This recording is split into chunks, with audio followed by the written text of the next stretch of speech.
We are live here with E Baby Smith, spoken word artist, host, everything. And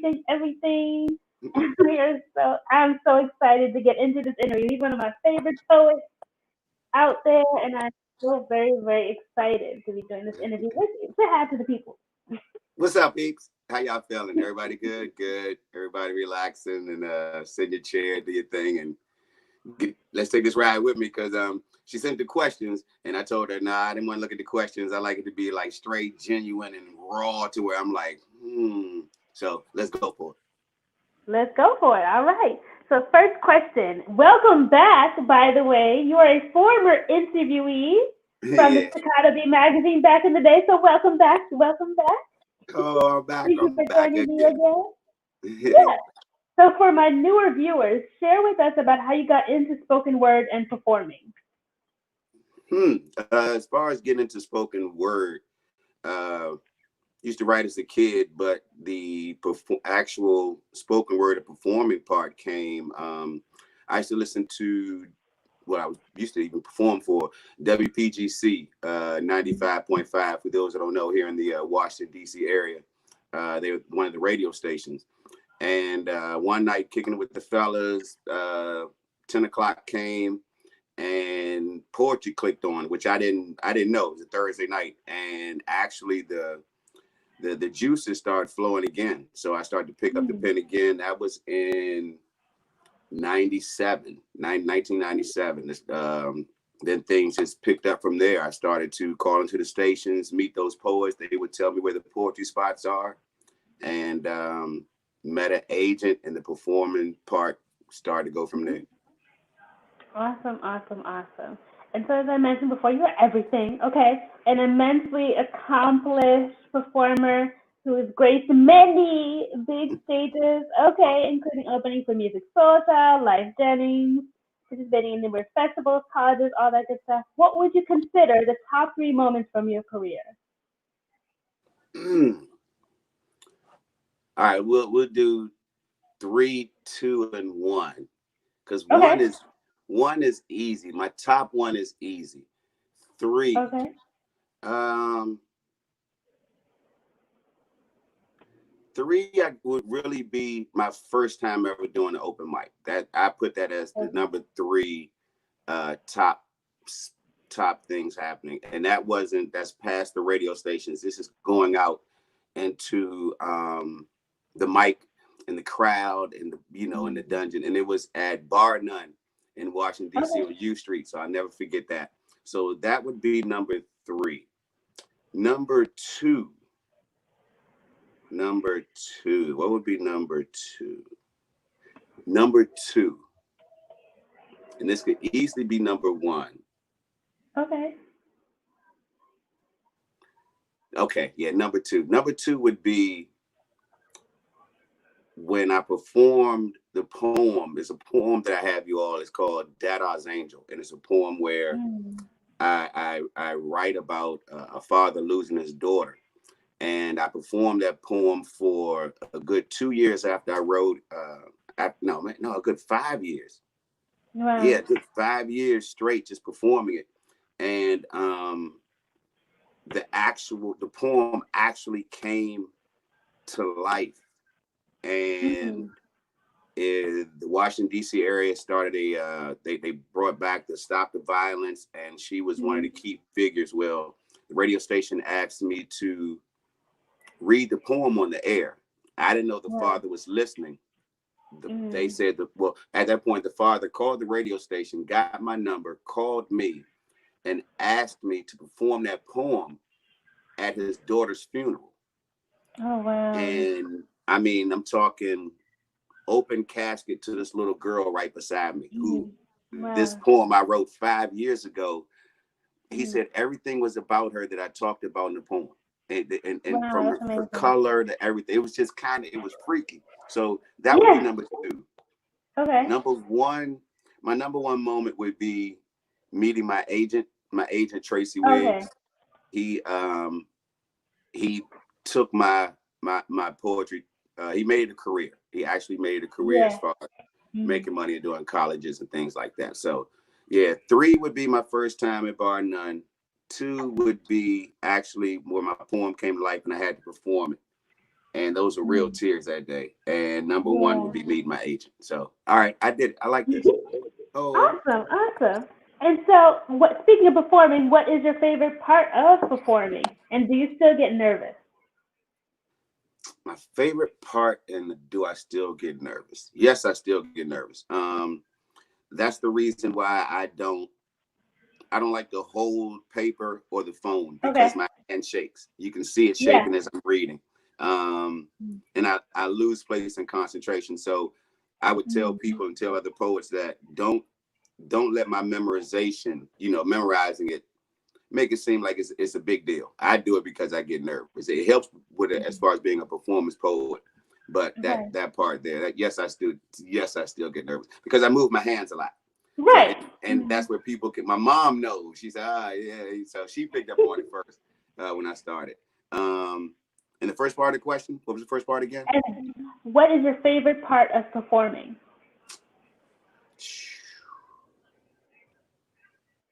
Just really just getting up stage. The fact that people are listening to me. That's my favorite part. That people are listening to me no matter what poem I choose. Whether I want to Mm. be funny that night, serious that night, go with the mood of Right. talking to the ladies, more of those type poems. I still got to pay attention to the crowd. So really Yes. the whole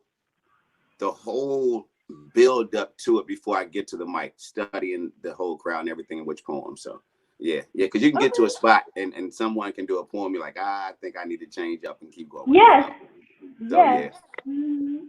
I definitely feel you. You know, I perform too, so I definitely feel those moments where you think you're gonna do one poem, and then you're like, nah, nah, nah, nah. I need to do this I'm one. gonna do another one. Yeah. Yeah. So we're gonna jump around a little bit.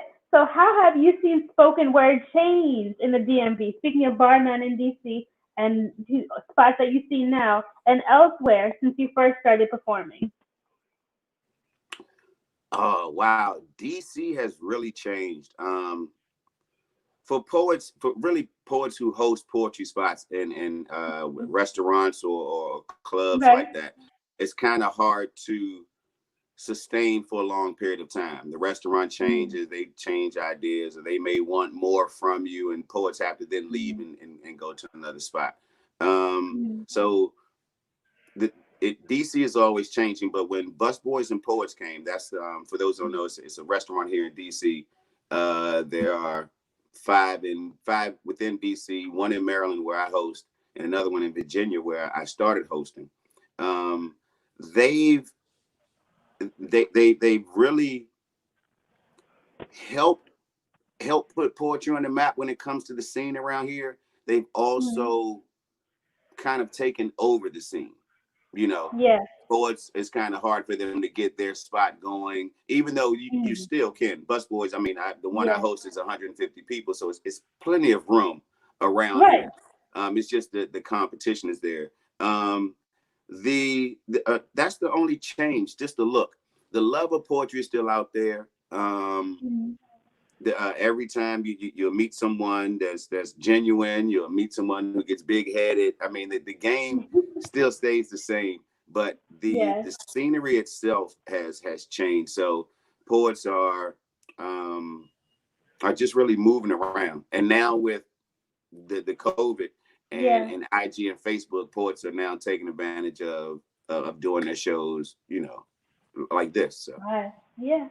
Yeah. mhm. And so, kind of switching topics a little bit. Okay, How do sure. you feel spoken word has informed and influenced hip hop, and vice versa? Ooh, poor hip A hop. fun question. If that's all hip hop is, that's all a song is poetry. You strip the Yes. music and you speak it. It's poetry. Yes. Um, so the influence on it is really. I really I guess it's kind of hard for me to say what influences hip hop. How does poetry influence hip hop? Well, then again, okay, I'll answer it this way. I will say that hip hop listens to the poetry community because underground poetry is a lot louder than hip hop. It's a lot louder. You find a lot more poetry spots than hip hop spots when it Yeah. comes to cities. So we're basically speaking the same thing. They, hip hop just has a easier avenue to the money and the radio Right. stations Yeah. and things like that. But Yeah. I feel that I guess things like life or what goes on around hip hop that influences it. But poetry, without poetry, there is no hip hop. There is Yeah. no rap. Let me say that because No rap. hip hop is the lifestyle and rap is really what they're doing. So there would be no rap. Right. True. And so, who are some of your favorite more lyrical hip hop artists and spoken word artists, and why? Hmm. Uh, I'm a Wu-Tang fan like crazy. I'm Yeah. Wu-Tang like crazy. I love the fact that mathematics style came out and the bring the science out. It was there before, but Wu-Tang just took it to me another level as far as with the streets. Um, Buster is my favorite because I love I'm a Busta hype Rhymes. dude. Yeah. So Buster is my favorite. My favorite. Wu-Tang is my Yeah. group. Um, Yeah. yeah. That's how I answer that part. Um, Okay. Okay. and you also said you said how About did spoken word artists, other spoken word artists. oh yeah. Gil Scott Heron. Gil Scott Heron is my favorite, Mm. my favorite, my favorite. My uncle got me hooked on Gil Scott. Um, um, before Gil Scott passed, there was one point in time where he would never sign autographs again. He stopped Wow. doing autographs. Yeah, for years no autographs. And in DC, it was at oh man, what is the name of that park? It's outside and it has the bleachers that go down and it's a Oh. stage there. It'll come to me. Okay. DuPont Park. No, is it DuPont? Yeah.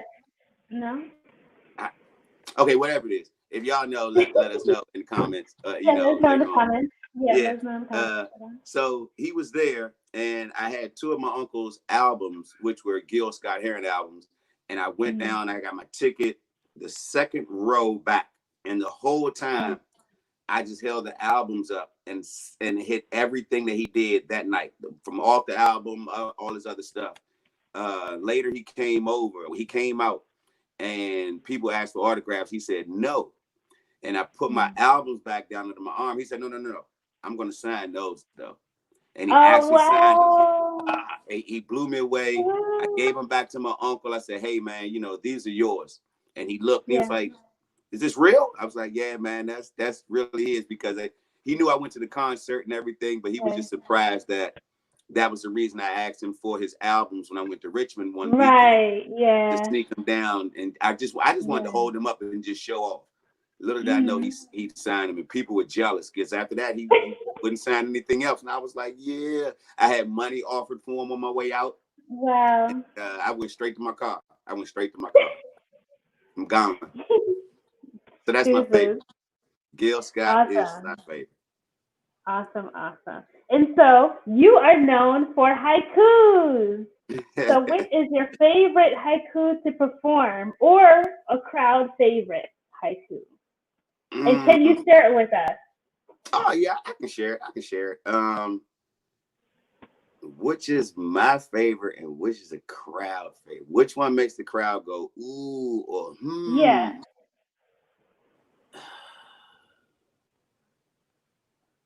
Okay. All right. Can I do like 2 and 2, like a number 2? Yeah. Okay. Yeah. Yeah, because that's kind of hard. All right. So I know when I hit. All right. For those who don't know haiku, short Japanese Yeah. poems is 3 lines. The first, and it consists of a syllable count of 17. The first line is 5 syllables. Get my hand right. Yeah. This camera thing is getting me. 5 syllables, 7 syllables, and then five again. So that's your 17. And within that short period of time, I love to write them. Now, real quick, just a little bit of history. because I've been challenged before, and I love it when people who swear they know it all kind of get at me. True, a haiku needs what's called in Japanese a kigu, and that's where it has to have a speak of nature, and it has to have a kuriji where they cut off at the end of each line. So it would sound something like, let me see if I can make up something real crazy. It's very hot now. The sun is burning my skin. I want to go home.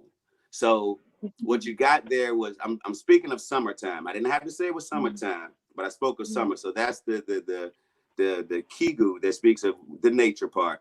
And I had the three sentences where it shorts. Now, we write what's called senryu, Senryu. It's the same thing as a haiku, the 575 and the 3 lines. You can still call it a haiku. I give the example of, if you were to see a German Shepherd, you can still call it a dog because it has all the features of a dog. Right. You give it respect of a dog. So it's senryu, haiku. We still call them haiku just to make it very easy. So you can speak about anything. Haiku. This is what a crowd would like. Mostly the ladies. Haiku. Some women clip their own wings to stay with the man who's afraid to fly. Haiku. Ooh, So if anybody was counting, some women clip their own wings to stay with a man who's afraid to fly. So that's your 575. All right. Yeah. So I get that one. Another crowd favorite is this PG-13? Are we PG-13? We're good. We're good? Okay, good. I'm not gonna curse or anything, but just Right. what Yeah. I'm saying. Okay. All right. So another crowd favorite is this one, and it's also my crowd favorite, so I'll put it up there. All right. Vegetarians. Just in case someone was counting. The first line, five syllables. You can do it with one word if you're that good. Vegetarians cannot oral sex because people are meat too. Thank you very much. Haiku. I like to throw that out there and yeah, get the vegetarians like, shit, I do it. It don't matter. Okay, and maybe my favorite is just this day and time, how things are, what things look. Haiku. Some like the person in the selfie more than the one in the mirror. Haiku. Yes. So try to throw meanings out there, try to have a little fun, try to laugh, get real serious. Yeah. And have a book of them, haiku and you, but we'll get to that a little later. That's not part of this question. So, yeah, let's keep going. Keep going. I'm liking this. Let's keep going. So what inspires you when you write? Life. I'm that poet. I just listen, walk around. I miss things being open because I used to at my job just sit outside and watch people on the way to work, catch the train. Poetry spots, definitely poetry spots. That's the main inspiration. Listen to what people are saying. Either catch that as an idea or maybe catch a line in there. Because I still love to go to spots and just sit down and not spit. When you get there, you're really studying. They say you want to do something, like, nah, not tonight. I just really want to listen. So that inspires me, and just life and people and what people are talking about. Going back to the poem "That I Was Angel," that was inspired by all of my boys having daughters. That night they were just talking about their little girls, and everything was just good. And I just wrote everything. And for some reason, something said make it bad, which I know the reason now, 5 years later when it happened. But it just said make it tragic, and then go out there and do it and cry and get these people to feel the poem. And I admit at one point it went to my head. I felt like, oh yeah, I'm good. I'm tricking people, and turn around and say, I'm sorry, I don't have a daughter. But you gotta cry like that's poetry. That's what poets do. That's the performance part. And then try to make it cool. But yeah. And so, question for you. As a host, what is your favorite part of hosting? Because you host at Busboys. So what is your favorite part of hosting? All of it. All of it. The show exists with exists. That the right word? The show is Yeah. with. I'll just say that I'm trying to use big words right now. Sipping on Hennessy. That's not right. You don't do that. Yeah. The show is with Rashada Pullen Gyra and her Mhm. husband Tease Gyra. She Mhm. paints, and she actually paints live right there for the 2 hours. Ladies and gentlemen, please look her up. Rashada Yeah. Pullen Gyra. You can find her on IG and Facebook under Rashada RESHA PJ for Pullen Gyra on Instagram, and then Rashada Pullen PULEN and Gyra. You'll find it once you get that part. Mhm. She paints bus boys. We've been there for since it's open. The Hyattsville spot Yeah. open. Her and I've been together, and we've been selling out every day for the past, Crazy, crazy. yeah, going on 9 8 9 years since they've been open, I believe. But what I love about it is traveling so much and going to so many open mic spots. I'm able to take everything I've learned and what I've seen Mhm. and come up with my own version of having an open mic spot. Yeah. It's a lot of fun. I try to keep it Mhm. fun, keep it light. I get serious. I don't, mess up the flow of a poem. If a poem is serious, I come behind and get serious, and then lighten the mood, or if not. But I always believe that a host, when you're hosting a poetry spot, you can you can just segue the next person in. Okay, that was so and so. Give it a form. All right, now next person, bring them up. Thank you. Give it up. Bring it, and you be robotic. Me, Mhm. I like to be that commercial in between. To me, I consider a quick commercial to where I get you all, you know, let you know I'm listening to what was just said, and it makes the Mhm. crowd listen because they don't know what I'm gonna say after that. You know, Right. people become regulars and they're like, okay, you have a lot of fun. Ask if I'm a comedian. No, I'm no comedian. It's just this is the way I love to host. But Right. to to make sure you go right into the next act with some Mhm. fun and let the crowd know I know you're there. I talk about myself. My family's Mhm. come. I've talked about my family. Mom showed Mhm. up. I've talked about days and just messing with mom, and the Mhm. crowd loves that. They see that not only will I play around with the open mic and the performers. Mhm. I got to be transparent with myself. So it's just the fact of just really just hosting, just having Mhm. control for 2 hours and people enjoying it. It's 11 Yeah. o'clock at night on a Thursday and people are still there. It's like, wow, y'all don't want to go home yet? I'm like, no, anybody else? I'm like, wow, you're enjoying yourself. So I that's the Yeah. part I love. And so, what mistakes do you see hosts make that just make you cringe, and you wish they just didn't exist? Mm, Or poets, either right. poets or Hmm. hosts. Okay. We'll go with host first since my mind is there. What mistake would Okay. I make me cringe as far as what a host does? Um, they can get too personal, you know, Okay. after each poem. I've heard some hosts where they kept bringing it back to them. At the point, yeah, Okay. well, I remember when this happened to me, and, and there's something with me and something with me. They kind of make the hosting experience more where they say their name too much, or Okay. leave it out there, make it part of the show. Now, if you're gonna have fun or bring something up one or two Mhm. times throughout the night, that's fine. Right. But yeah, when the host makes it about them, and Mhm. it they're there for the whole experience. You know, they're Right. there to enjoy even just the open mic and really don't care who the feature is. So Yeah. you got to remember that it's not about you. Right. That gets me. Now, what might a poet do? Um, Yeah. that's hard for me to say because Okay.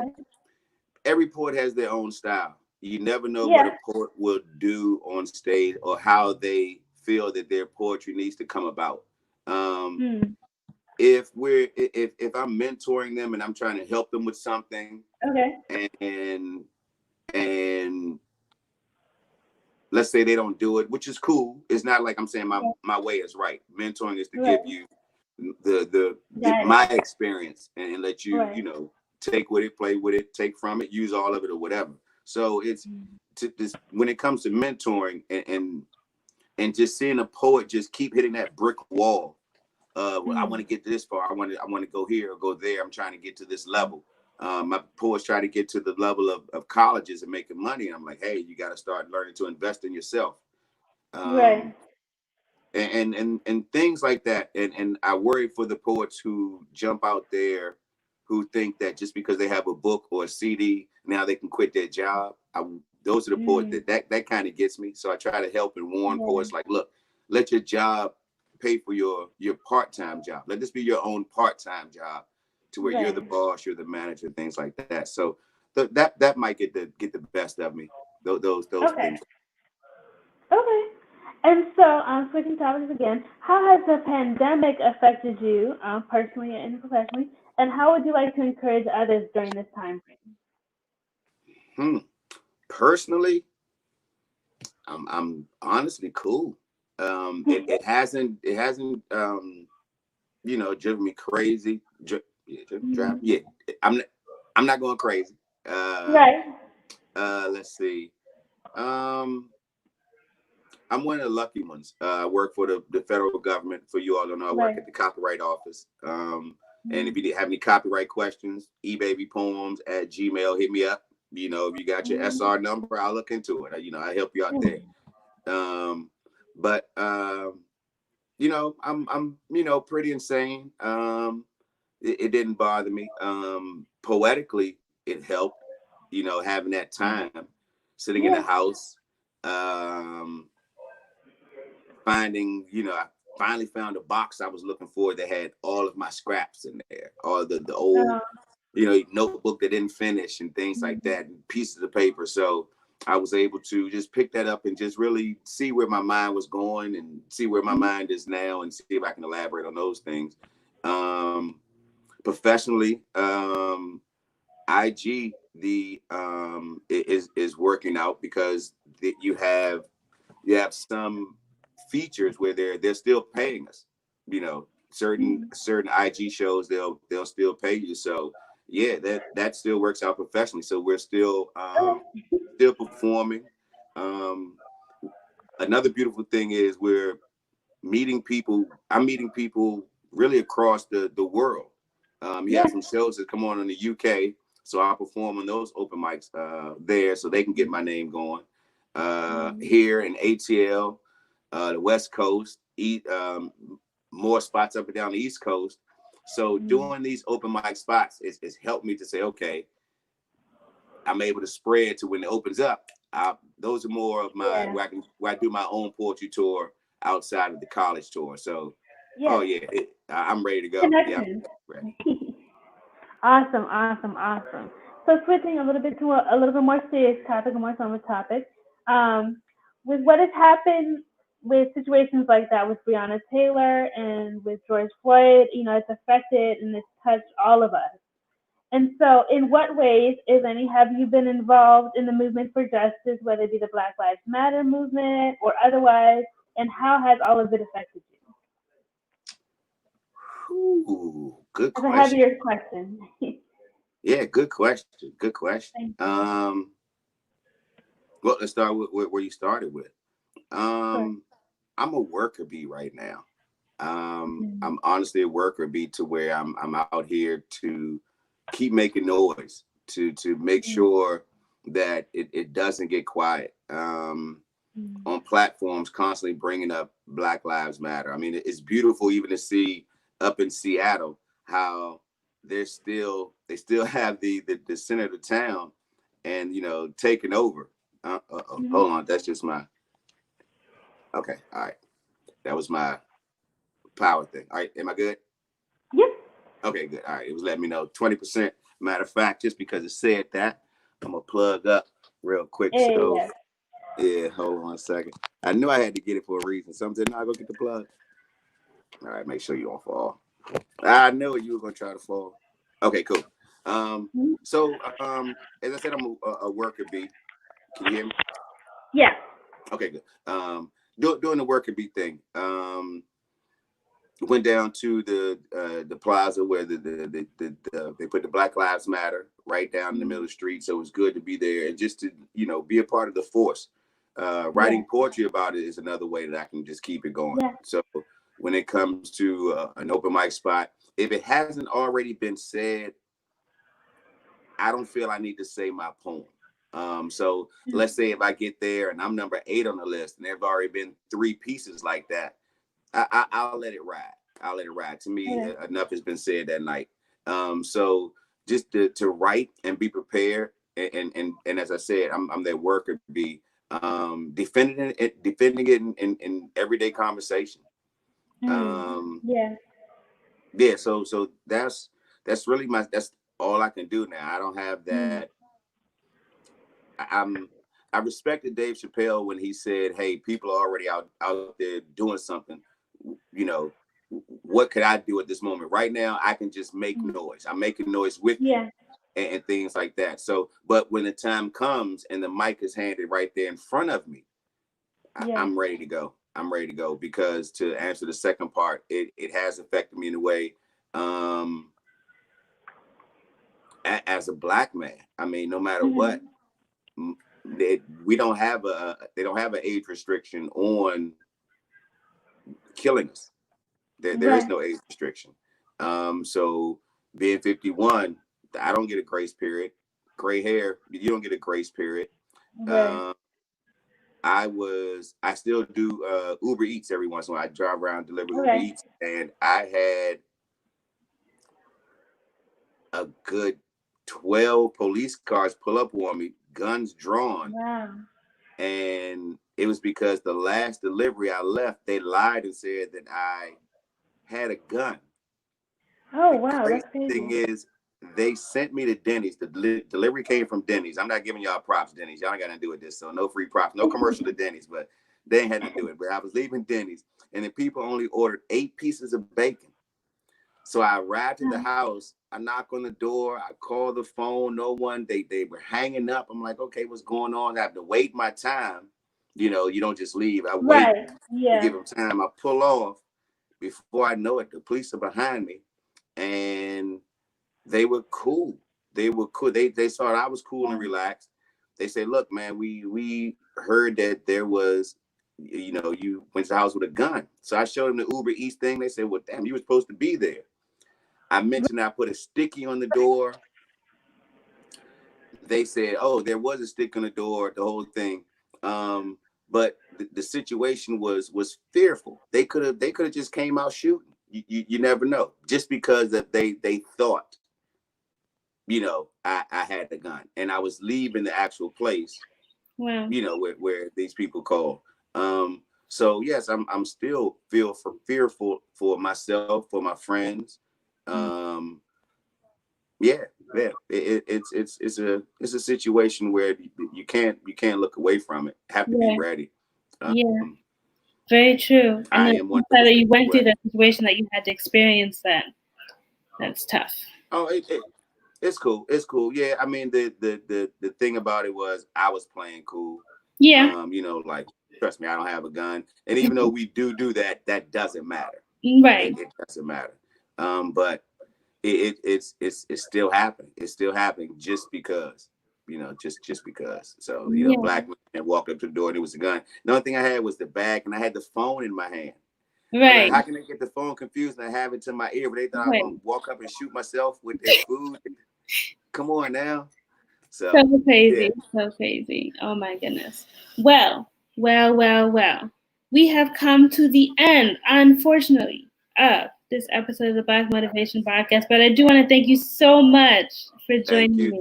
Thank you. I enjoyed it. This was cool. I like not knowing the questions. Yes.